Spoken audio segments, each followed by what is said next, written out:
Warning, the following contains spoilers. I'm going to try to avoid spoiling more than necessary, but it will be inevitable. Also, we still have a few unsolved problems, so if you're a computer scientist, programmer, and/or mathematician, either wait or skip to the end of the video. I have some things for you. Right. It's been a few days. Let's see how things are... What the fuck?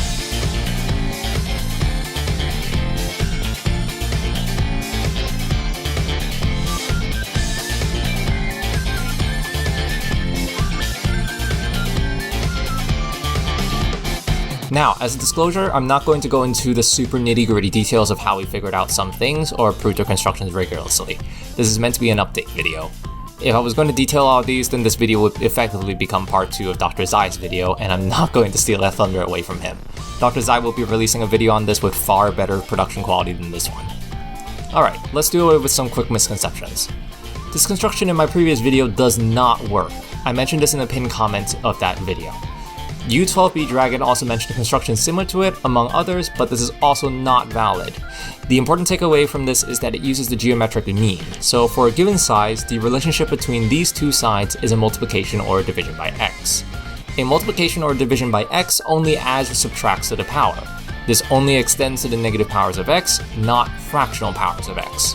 This is an already known fact with compass and straight edge constructions. The revised version of this is that you can construct x to the power of m over 2 to the power of n, such that m and n are integers. That can either be written like this, or like this. This is because you can nest square roots, allowing for 4th roots, 8th roots, 16th roots, and so on. I also mentioned neusis, tomahawk, and right angle ruler constructions. Origami constructions are also another method that people mention could be used for more constructions. However, these all require satisfying at least 2 restrictions simultaneously, which, unless those restrictions are to snap things orthogonally, is not possible. Therefore, this means that, as many people have stated, cube roots are impossible.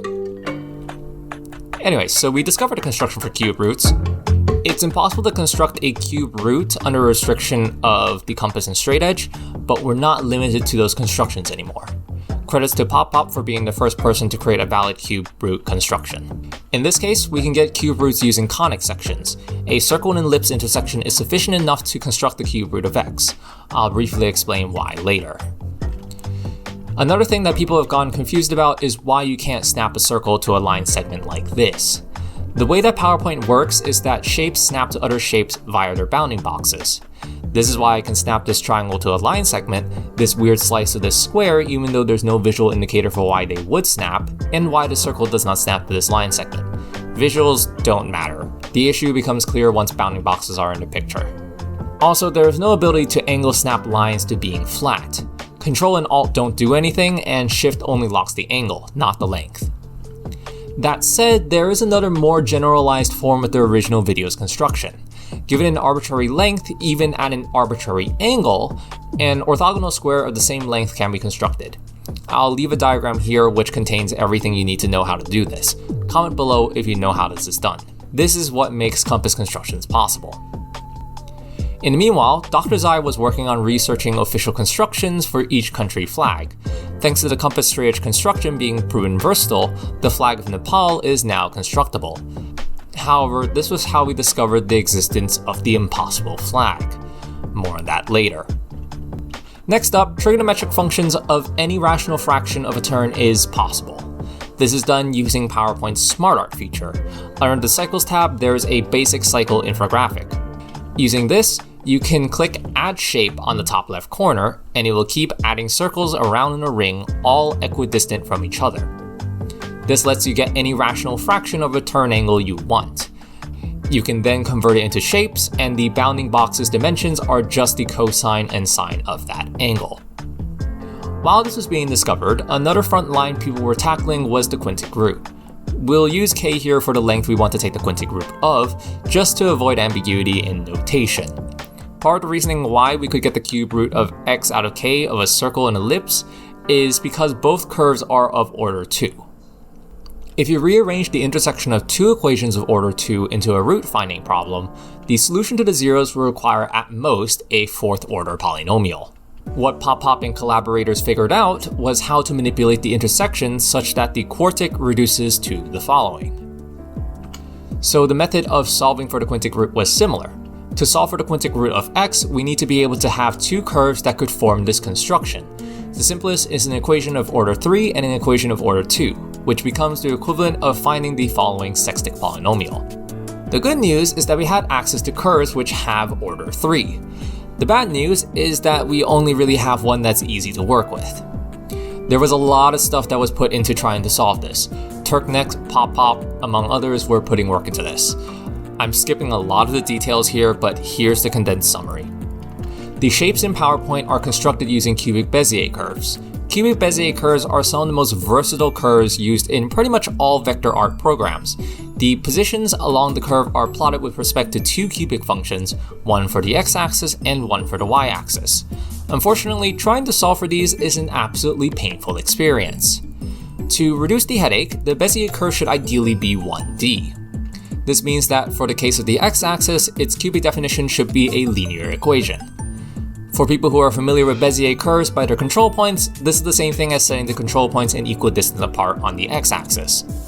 The version of PowerPoint I use does not have the option of saving shapes to an SVG, so to get the control points, I save the shapes into a PowerPoint file, change the file extension from a .pptx to a .zip, and then extracted the data of the shapes that way. And of all the shapes, the wave and its related cousin, the double wave, are the only 1D Bezier curves available. The intersection between the wave and a circle is thankfully much simpler than what it was before, but after going through the derivations, we found that it was impossible to reduce the function into the quintic equation x to the 5th power minus k is equal to 0.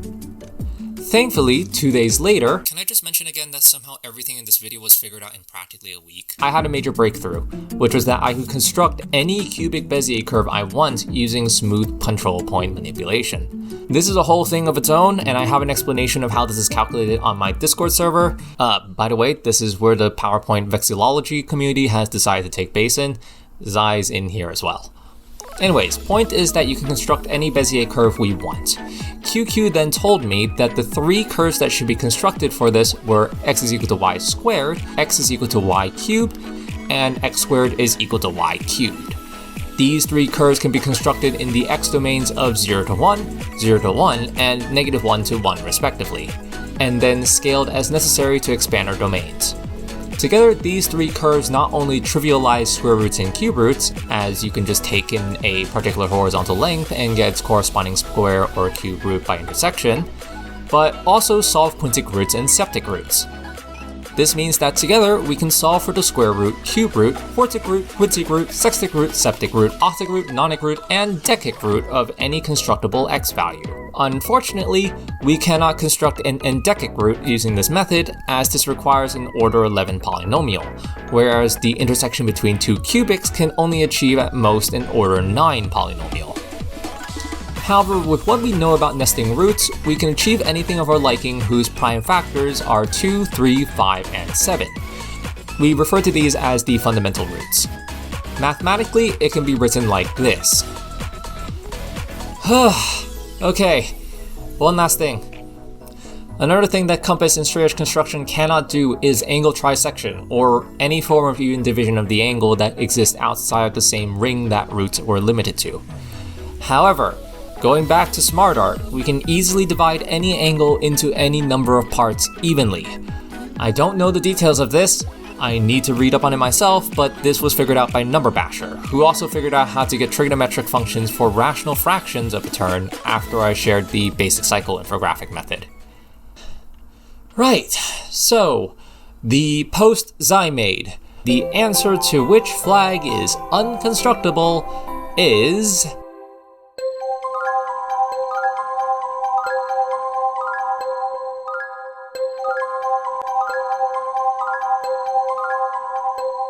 none of them. The impossible flag is now constructible. Which one was it? Well, you'll see later. Now for the parts that are still unsolved. First off, general quintics and general sextics are solved, but I don't know if general septics, octics, and nonics have been solved yet. So, To the mathematicians in the audience, this one's for you. Come join the server if you're interested in the current progress on this front. For the computer scientists and programmers, we've got an interesting task. There is another constraint that has been made that even Zai hasn't added. Colors. Rain Kitty brought up the idea of not being allowed to enter red, green, and blue values, nor are we allowed to eyedrop the color from an existing picture of a flag directly. As such, we are limited to 143 standard colors that PowerPoint provides. We will be excluding the ones available here as they are part of the design theme. The obvious issue here is that the standards for these flags use plenty of colors that aren't any of these 143 standard colors. We also aren't allowed to use the transparency slider, as this counts as entering a number just like the RGB values. What you can do, however, is construct the shape first, set its color, then copy and repaste the shape as an image. From this, we can control the transparency through a variety of presets. I'm using PowerPoint 2016, so I can't show the transparency feature directly, though for newer versions of PowerPoint, this feature does exist. The preset transparency options are 0%, 15%, 30%, 50%, 65%, 80%, or 95%. The question now is, calculating the alpha underlay blending of multiple images, can we construct every possible RGB value by stacking images with the transparency presets? This is an exhaustive search, so if you think you're up to the challenge, this is your invitation. If we find that this is true, then as another bonus, can you come up with an efficient algorithm to generate a color with relatively few stacked images? Good luck everyone! I'm going to be spending Thanksgiving with my partner now.